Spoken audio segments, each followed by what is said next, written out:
Blackstone Audiobooks presents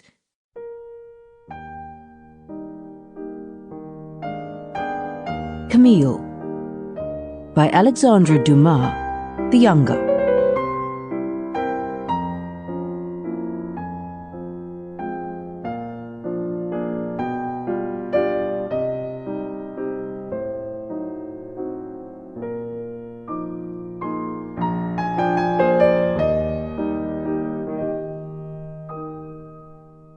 Chapter 1.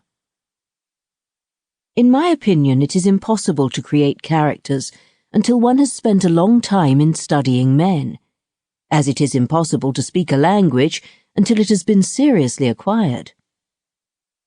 Not being old enough to invent, I content myself with narrating, and I beg the reader to assure himself of the truth of a story in which all the characters, with the exception of the heroine, are still alive.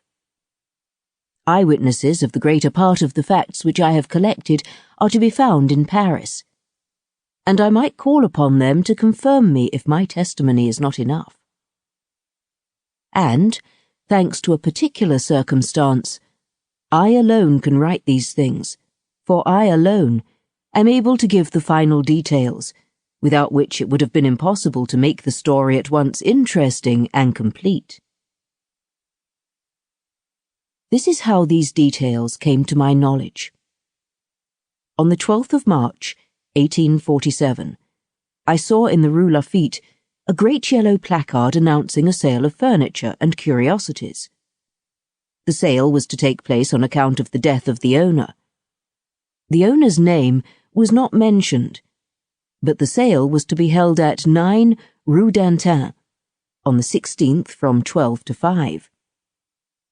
The placard further announced that the rooms and furniture could be seen on the 13th and 14th.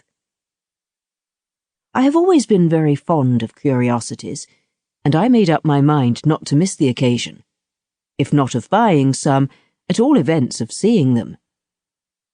Next day, I called at 9 Rue d'Antin.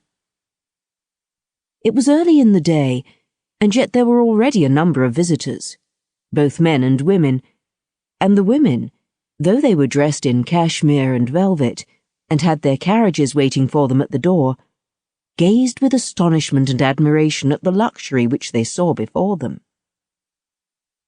I was not long in discovering the reason of this astonishment and admiration, for having begun to examine things a little carefully, I discovered without difficulty that I was in the house. Sample complete. Ready to continue?